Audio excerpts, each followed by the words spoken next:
The physical human body throughout various societies in history has attained a variety of qualities that transcend its mere biological materiality, often evoking socio-cultural, philosophical, and religious significance for a given community of peoples. In ancient Egypt, the body, especially for the pharaonic elite, was considered to be a sacred entity that must undergo ritual preservation through mummification upon death, so as to ensure that the body remained a corporal vessel for the passing into the afterlife. For the elite of ancient Greece, the body was a site of beauty and athleticism, perceived as a reflection of one's inner virtues and celebrated in art and literature. In the philosophies of Plato and Aristotle, who both respectively pondered over the relationship between body and soul, the body was also a potential site of instinctual chaotic drives which required ethical cultivation and aesthetic harmonization. In ancient Rome, the Roman military valued the body for its strength and endurance in preparation for times of warfare. The communal activities of public bathing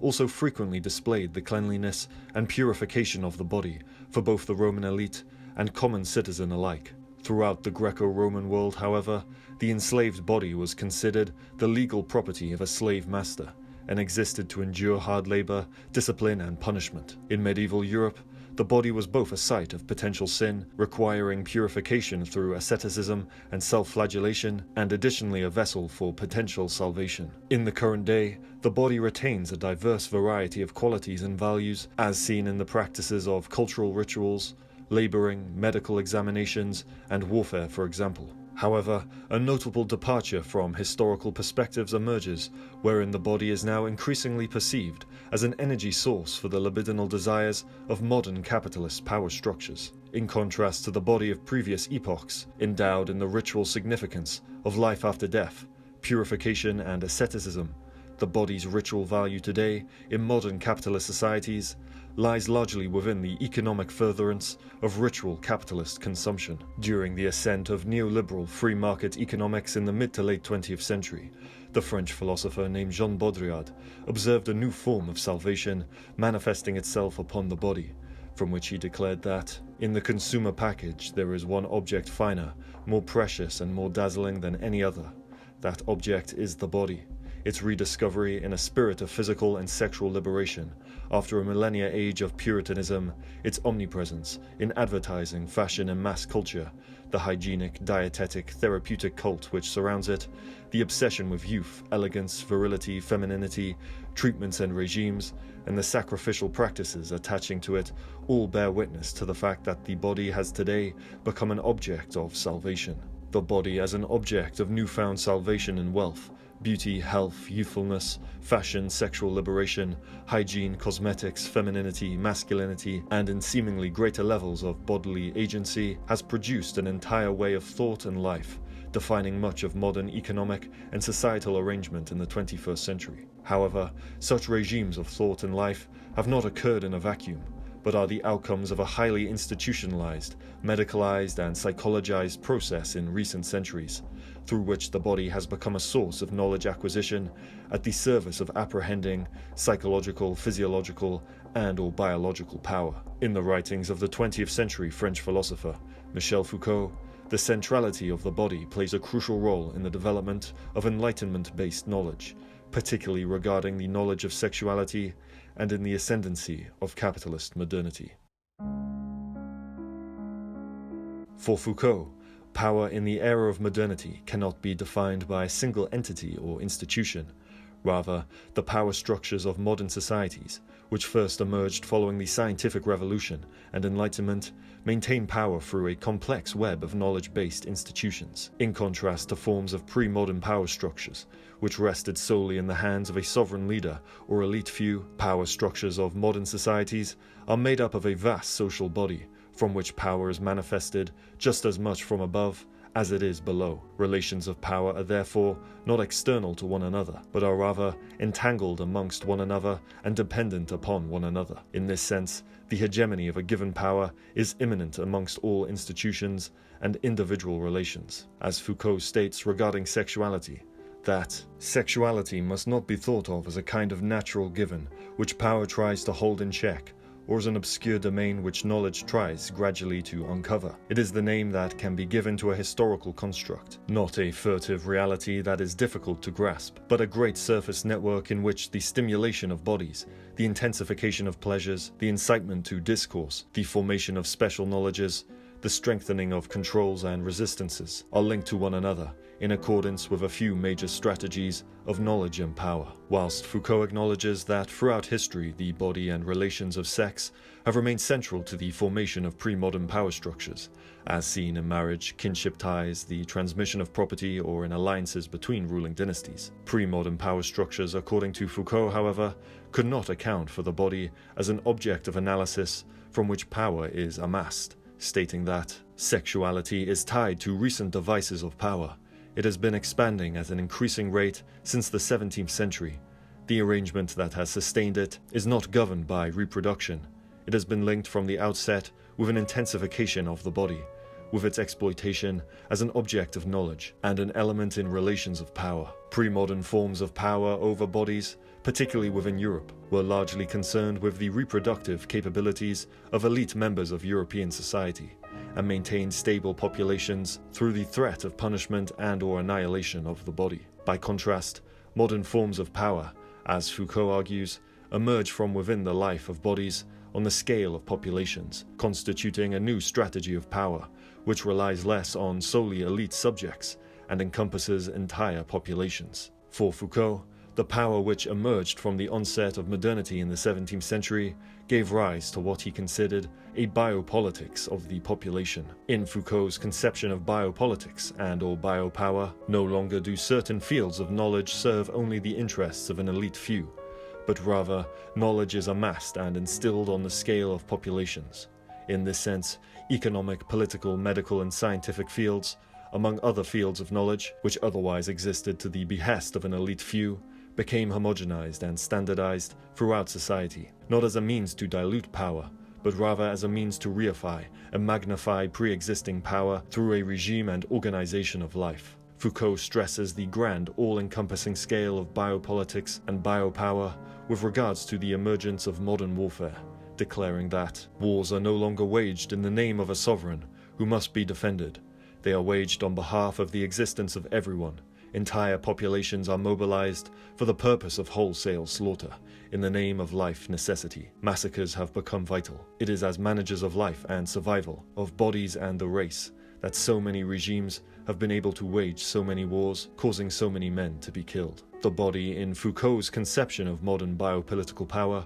crucially plays a central role in the acquisition of knowledge-based power, and in the instilling and exercising of power itself. For Foucault, the deployment of sexuality, as a strategy of biopolitics, in the 18th century sought to conjure new mechanisms of knowledge and refine new clinical understandings of the body and sex within Western societies. According to Foucault, among the procedures of such clinical interrogation included the analysis of sexual psychological perversions and the analysis of the female body as a body defined by pathology and hysteria, in addition to the mechanisms necessary to regulate such sexual behaviors deemed perverse and/or abnormal. By creating the imaginary element that is sex, the deployment of sexuality established one of its most essential internal operating principles: the desire for sex, the desire to have access to it, to discover it, to liberate it, to articulate it in discourse, to formulate it in truth. It constituted sex itself as something desirable.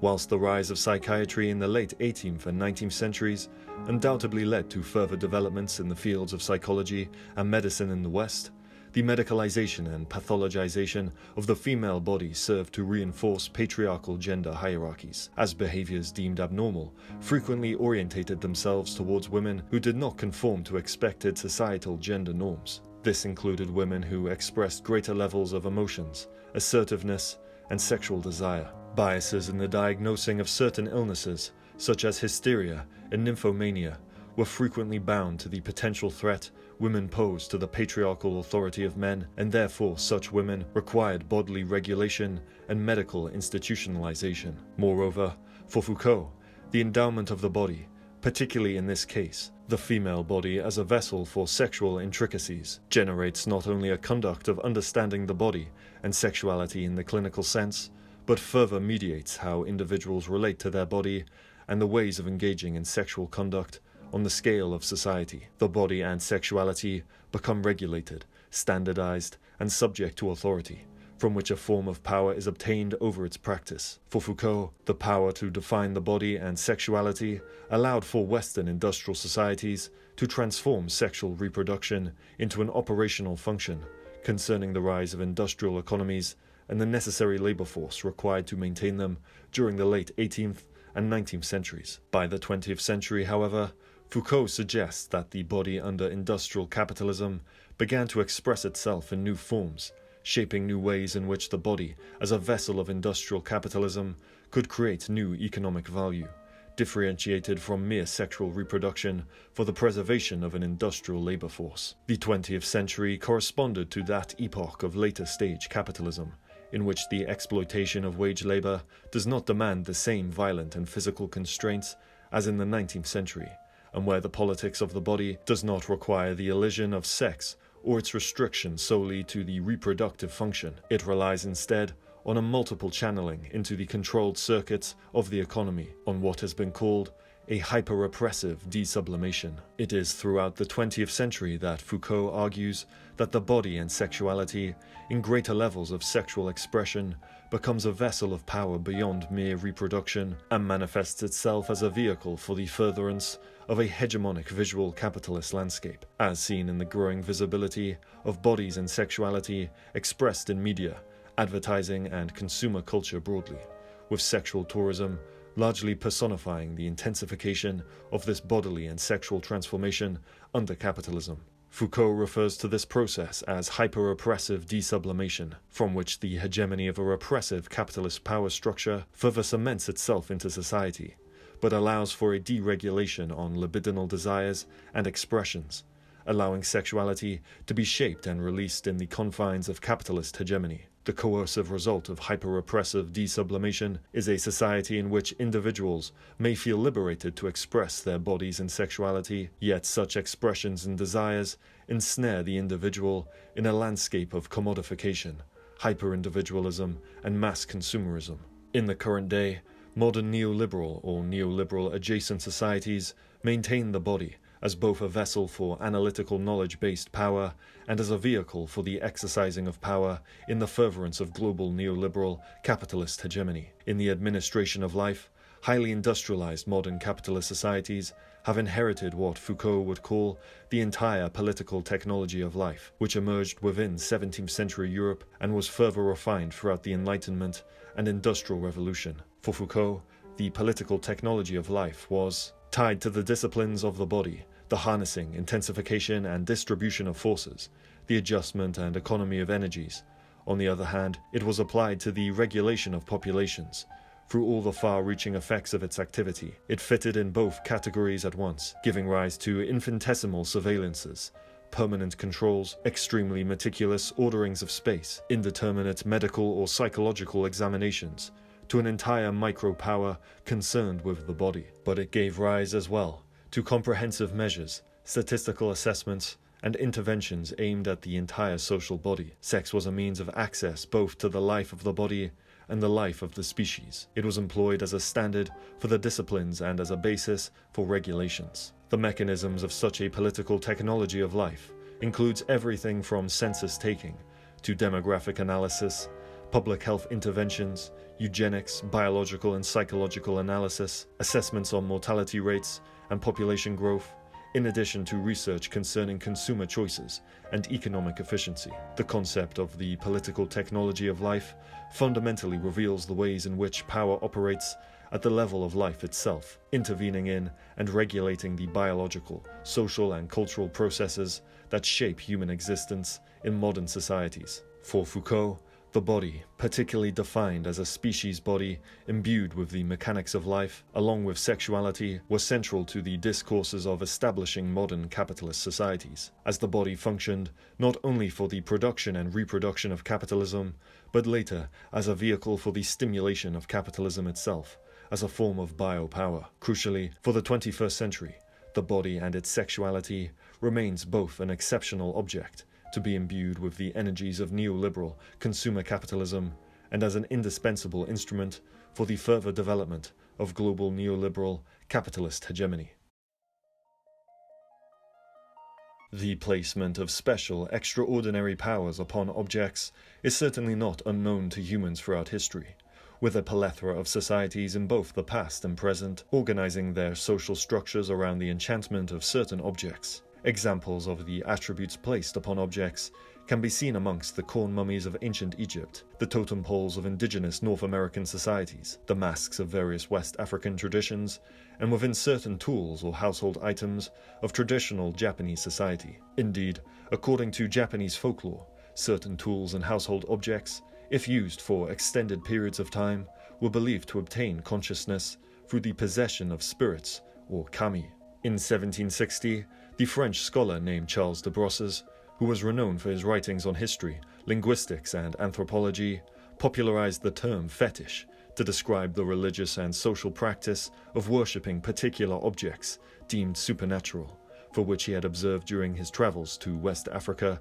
in the early 18th century. By the 19th century, the notion of the fetish was expanded beyond its religious connotation within the writings of the prominent German intellectuals Karl Marx and Sigmund Freud, who both respectively raised the notion of the fetish to the context of modernity. For Marx, industrial capitalist society produces a fetishism of commodities, from which people become fixated on the market value of material commodities, as if they possess inherent value or power of their own, when in actuality their value is socially determined through the labor required for their production. The mystification of economic relations under industrial capitalism, therefore, empowers the factory owner, manipulates the consumer, and further alienates the worker from their labor, as the commodities they produce are obtainable only for those above the proletariat, seeking to reify their symbolic class status in the seemingly inherent power of highly valued commodities.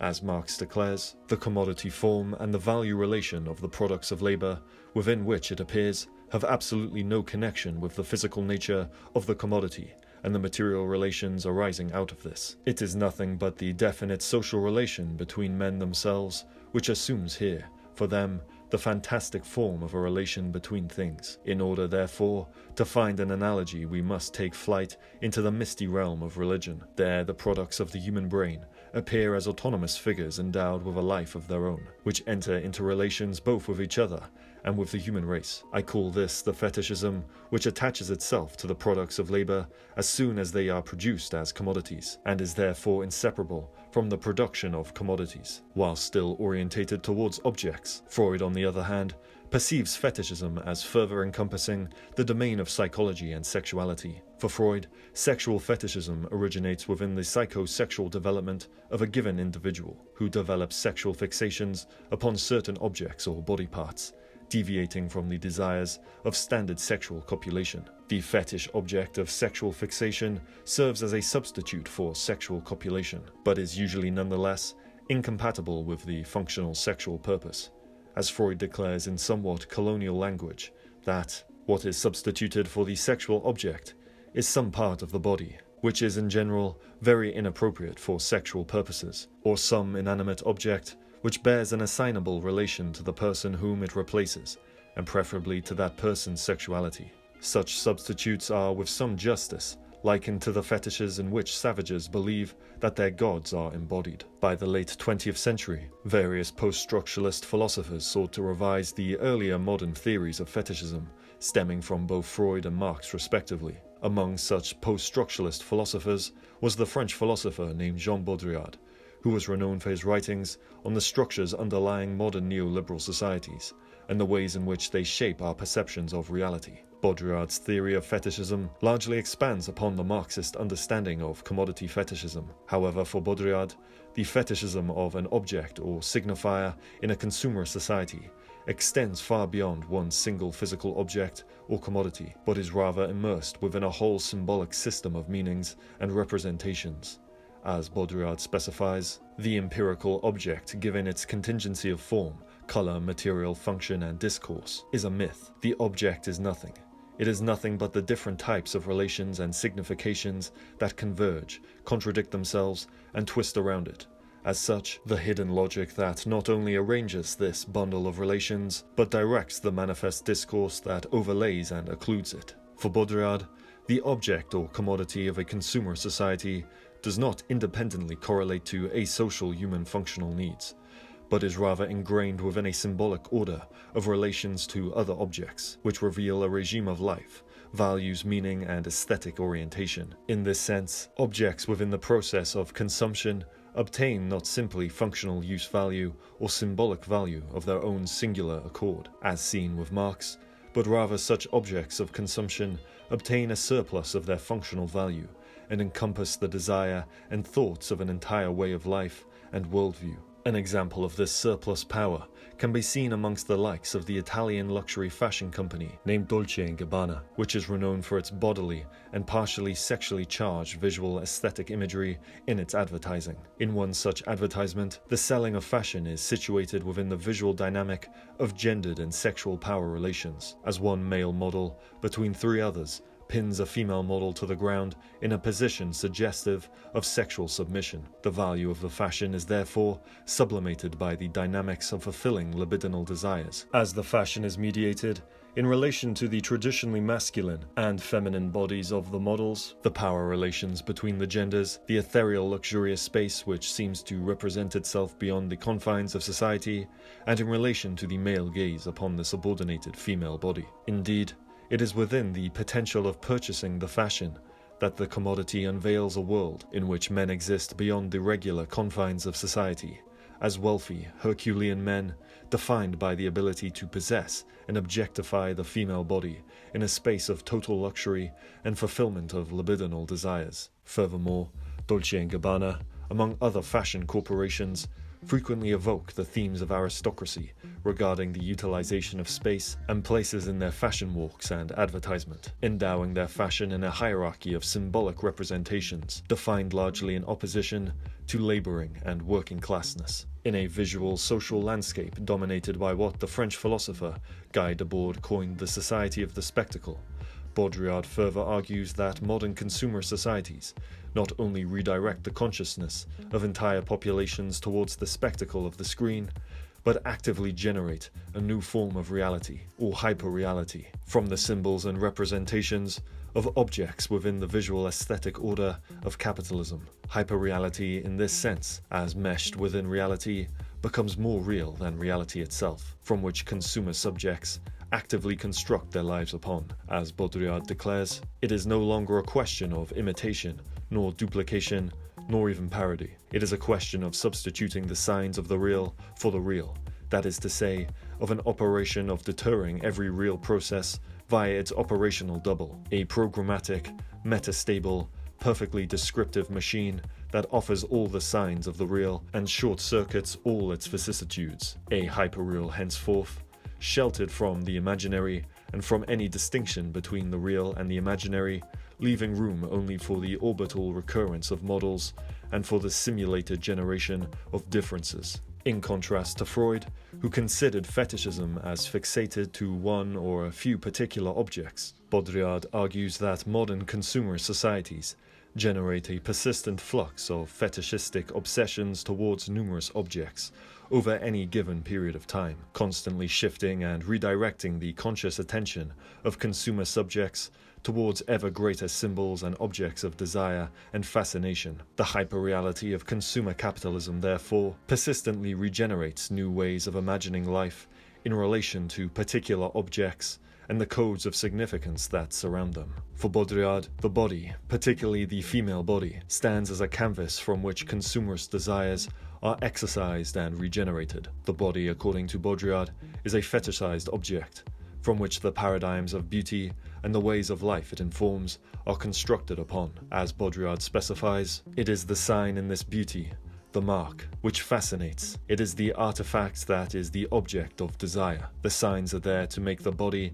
into a perfect object. The body, as a canvas of beautification in the current day, is constructed largely through the methods and applications of fashion adornments, cosmetics, jewelry, perfumes, dieting, and plastic surgery. It is within this process that the body is enshrined with a series of signs and symbols, producing it as an object of significant value. According to Baudrillard, however, the beautification of the body in modern consumerist societies has come at the cost of reducing the body to a static, immobile, and passive entity, defined largely by its lack of agency and its vulnerability to be modified and affected by external influences. The entire contemporary history of the body is the history of its demarcation, the network of marks and signs that have since covered it, divided it up, annihilated its difference and its radical ambivalence in order to organize it into a structural material for sign exchange, equal to the sphere of objects, to resolve its playful virtuality and its symbolic exchange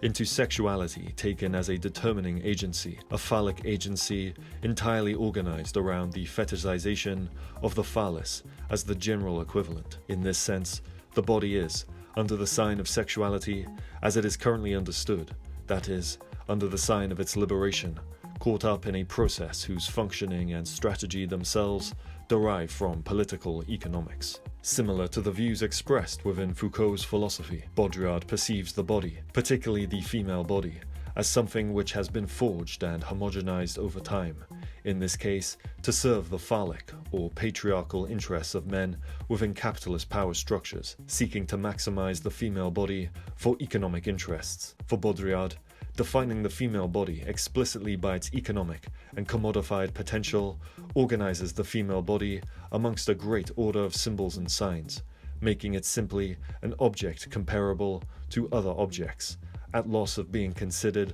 a living dynamic part of a person. The result of a capitalist infatuation over the body for mere libidinal economic maximization and the furtherance of social status leads to what Baudrillard considers a narcissistic cult of the body for both men and women, stating that, in this long process of sacralization of the body as exponential value of the functional body, that is to say, the body which is no longer flesh, as in the religious conception, or labor power as an industrial logic, but is taken up again in its materiality as a narcissistic cult object or element of social ritual and tactics. Beauty and eroticism are two major leitmotifs. Seemingly, it is, in Baudrillard's term, within the vast narcissistic consumer cult of the body, that the body is perceived to be liberated, autonomous, and freed from the shackles of regulatory power. But rather, for Baudrillard, the body is simply subjected to new forms of external power and regulation under the superintendence of neoliberal capitalism. The body, reappropriated in this way, is reappropriated first to meet capitalist objectives. In other words, where it is invested in order to produce a yield. The body is not reappropriated for the autonomous ends of the subject, but in terms of a normative principle of enjoyment and hedonistic profitability, in terms of an enforced instrumentality that is indexed to the code and the norms of a society of production and managed consumption. In other words, one manages one's body, one handles it as one might handle an inheritance, one manipulates it as one of the many signifiers of social status. In consumerist societies for Baudrillard, the body serves not only as a decorative template for beautification and its embellishment with signs and symbols, but further serves to indicate a sense of lack or incompleteness, not only in terms of material possession and physical attractiveness, but additionally in terms of lifestyle and social status. Baudrillard refers to this incompleteness as a symbolic articulation of lack, from which the fetishization of objects intensifies through representing unattainable symbols of status, wealth and/or identity. Regarding the dress code of elite female members of capitalist societies, Baudrillard argues that one does not dress a woman luxuriously in order that she be beautiful, but in order that her luxury testify to the legitimacy or the social privilege of her master. Indeed, for Baudrillard, mass consumption is just as much a social rule and conduct of life as it is mere possession for pleasure. Consumption itself and the application of such consumer products shape the way consumer subjects relate not only to themselves, but to other consuming subjects and members of society at large. In this sense, too, the body stands in for a representation of social standing, wealth, privilege, power, and a whole regime of life and dwelling. The shapes, sizes, vigor, and health of bodies additionally become dictating forces in their own right, in revealing the manner in which an individual conforms to a particular way of organizing a regime of life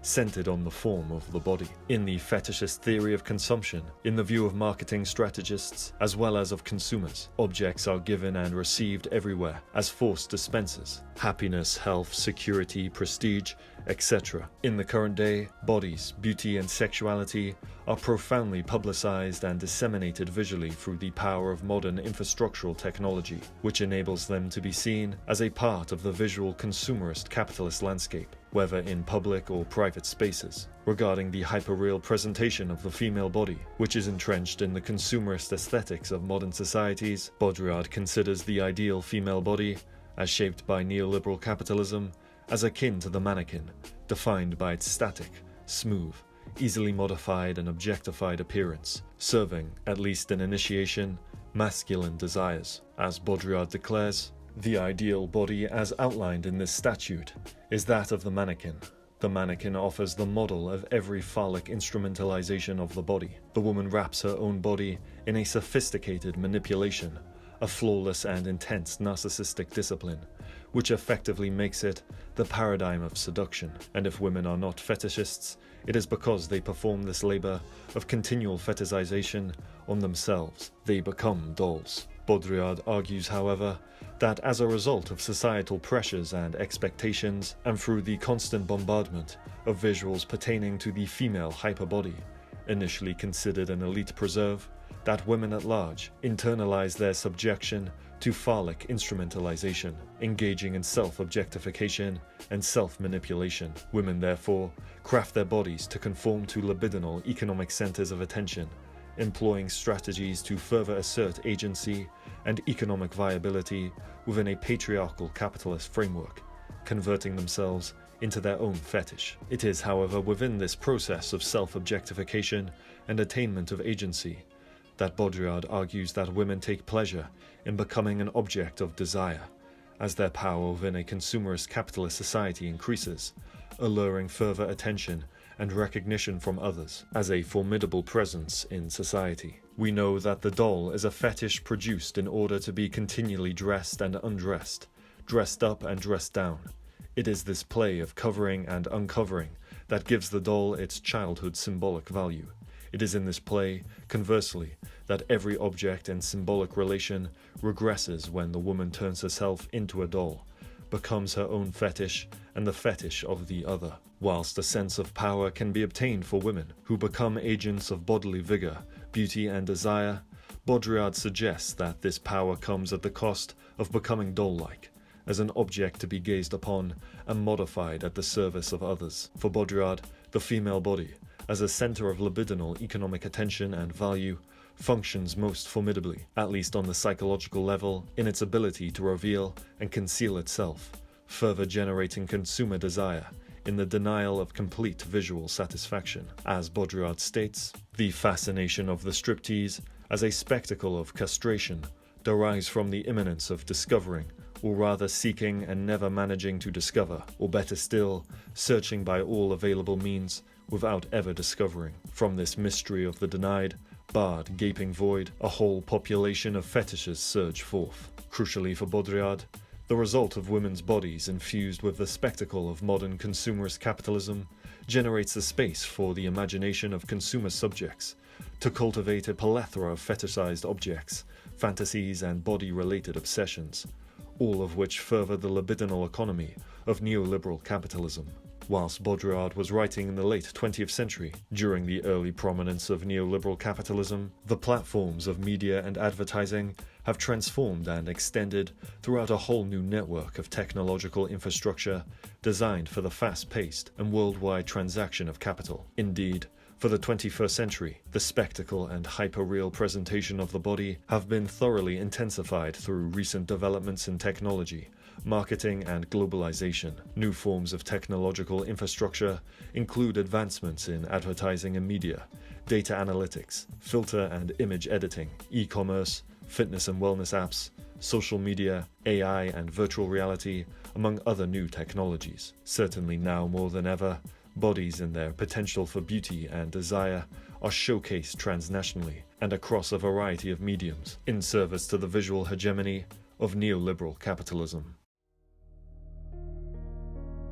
With the ascension of new internet technologies, social media platforms such as Instagram and TikTok have established non-linear and decentralized modes of communication and transmission of information,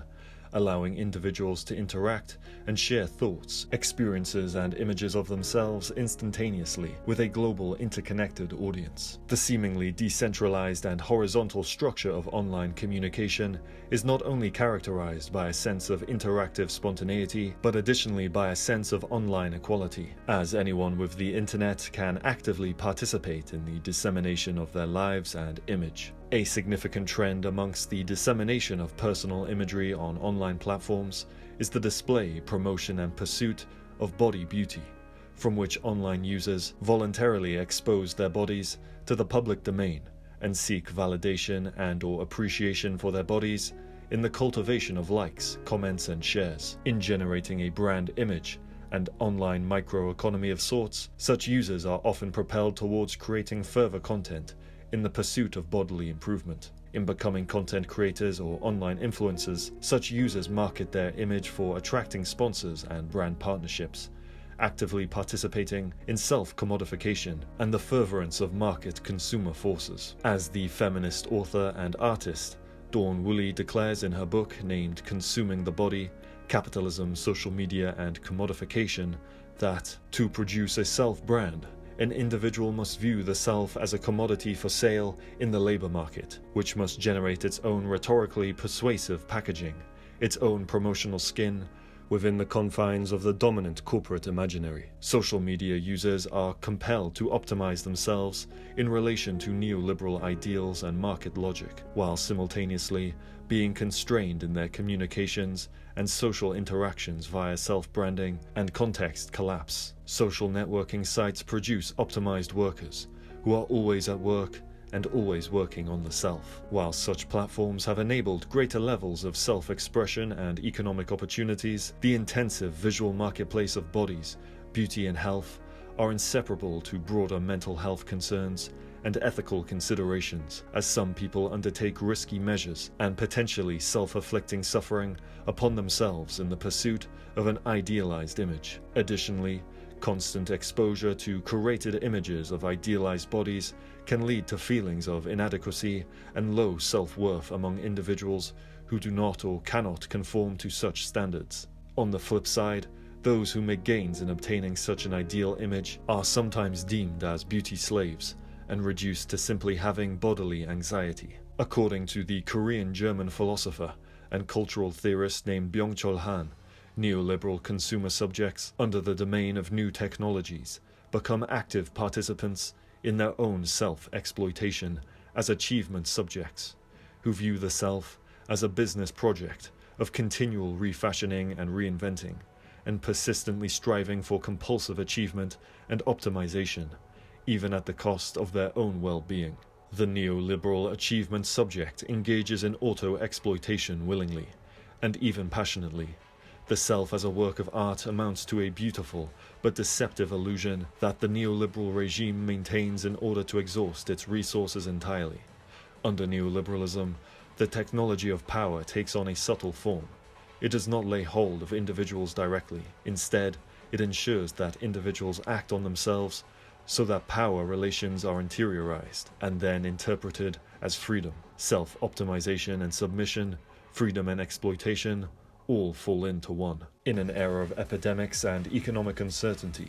the emphasis placed on individuals to cultivate themselves as a mini-entrepreneur outside of the traditional confines of business has only increased, with many individuals utilizing and monetizing their bodies in ways which are highly personal and otherwise considered unsuitable for contemporary consumerism. Moreover, media outlets have also significantly promoted bodily indicators such as BMI, body mass index, BFP, body fat percentage, and ABSI, a body shape index, further defining and rationalizing distinctions between beauty and ugliness, health and unhealth, desirability and undesirability, efficiency and inefficiency. In homogenizing the body to a perfect socio-economic ideal, the body becomes something to be perfected and modified through various products and techniques. As Woolley states, the body as a commodity molds the consumer's aesthetic and sexual tastes around its shape.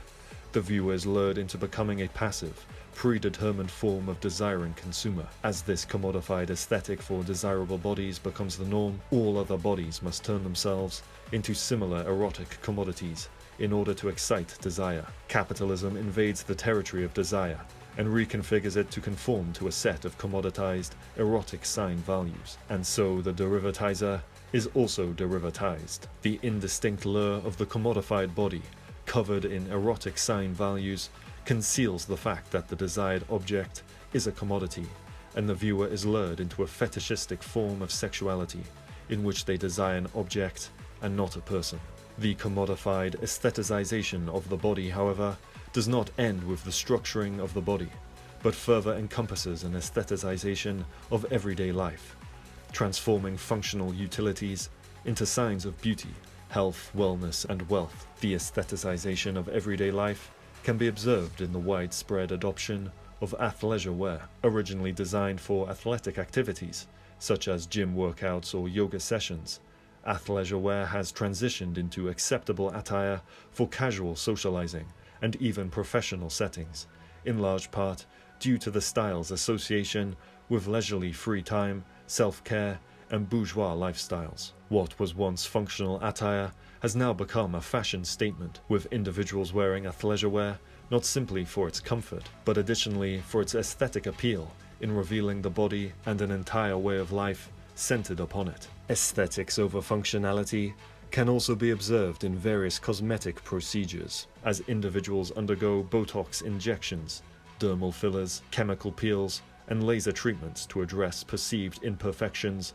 and achieve their desired aesthetic look. These cosmetic procedures not only serve practical purposes, such as reducing wrinkles or enhancing facial contours, but further contribute to the aestheticization of everyday life by incorporating beauty enhancements into otherwise medical practices. For the German philosopher named Wolfgang Welsch, the ever-present aestheticization of everyday life is, in his view, the lowest denominator of aesthetic appreciation and expression, stating that, in surface aestheticization, the most superficial aesthetic value dominates: pleasure, amusement, enjoyment without consequence. This animatory trend today reaches far beyond the aesthetic enshroudment of individual everyday items, beyond the styling of objects and experience-loaded ambiances. It is increasingly determining the form of our culture as a whole. Experience and entertainment have become the guidelines for culture in recent years. A society of leisure and experience is served by an expanding culture of festivals and fun. And while some of the all too strident offshoots of aestheticization or singular aspects of the cosmetics of reality might raise a smile, with its extension to culture as a whole, this is no longer a laughing matter. In expanding upon the Foucauldian notions of the panopticon and surveillance, Byung argues that the aestheticization of everyday life, characterized by its apparent transparency into ordinary personal existence, is rather a panopticon of gazers, constantly extracting from bodies and shaping the way bodies are molded to meet the demands of neoliberal capitalism, stating that the dispositive of transparency has the further consequence of promoting total conformity. The economy of transparency seeks to suppress deviation. Total networking, total communication already has a leveling effect per se. Its effect is conformity. It is as if everyone were watching over everyone else, even before intelligence agencies or secret services have stepped in to supervise and steer. For Hahn, what he considers the economy of transparency has transcended the traditional state powers of interrogation and punishment through algorithms, data accumulation, and the persistent digital gaze of the other. The technologies of neoliberal capitalism have effectively mastered traditional forms of power and knowledge acquisition, all whilst considering the otherwise formerly interrogated and/or imprisoned subjects as rational, empowered, and self-interested. This form of power and surveillance is most visually typified in an advert for L'Oréal Paris, named Always Selfie Ready, with an infallible sculpt, from which particular scenes cut away to a model wearing a camera phone belt, which encircles her upper body, visually demonstrating the need for continuous readiness under the multiple gazes of such devices, and the voluntary pleasure one should take from participating in such a panoptic power structure. The panopticon, as conceptualized in Foucault's philosophy, is an architectural design representing a system of total surveillance and control, where a central observer has the power to constantly monitor all inmates without them knowing if they are being watched, thus instilling a sense of self-regulation and discipline. For Hahn, however, the panopticon in the 21st century has undergone decentralization, shedding its architectural presence so as to manifest itself as a placeless and timeless innate invisible structure to the function of our technologies, which is simply aiming to maximize one's happiness and pleasure by encouraging an ethic of voluntary self-exposure as a micro-celebrity or micro-entrepreneur of the self. For Woolley, the result of such an expansive and excessive space of gazes and spectacles cultivates a culture of hysteria, stating that social networking sites are mass hysterization sites. The spectacle compels users to repeatedly and insistently present the self, and the panopticon intensifies the terror of exposure. Insistent presence is normalized by selfies that function as rhetorically persuasive packaging for the self brand. Gym and bikini selfies seem to be posted with the intention of inciting jealousy in the viewer, posing the question, am I the perfect object of desire? Not only does the body and one's visual appearance in this case become a center of mass conformity and homogenization, but additionally it conjures a battleground for the body and its beauty, with individuals persistently striving to determine certain features of beauty, health, and admiration. The consequences of this struggle between standards and expectations can result in feelings of envy, resentment, and discontentment between peoples, especially when such standards and expectations are divided across racial, ethnic, or national distinctions. Indeed, the prominence of the K-pop industry and its idols in the last decade has popularized a whole plethora of spectacles related to Asian beauty standards and features, with K-pop fans actively assessing and analyzing the bodies of their respective idols of interest, further defining the ways bodies should look in the K-pop domain, all whilst amplifying the presence of Korean and broadly Asian appearances across the internet. The surge of Korean and Asian appearances broadly as a focal point of interest and popularity has, on the one hand, shaped an entire trend of non-Asians seeking to refashion their appearances as Asian, even going as far as to denounce the racial identity they were born with. On the other hand, many have raised their contention with the beauty standards of Koreans and Asians broadly, suggesting that they are elitist, colorist, and opposed to darker appearances largely associated across the global south. As the Korean dance and cultural theorist Chul suggests regarding the visual power of K-pop idols, that a K-pop singer is not merely a displayed object, but also a human being whose body movement eventually creates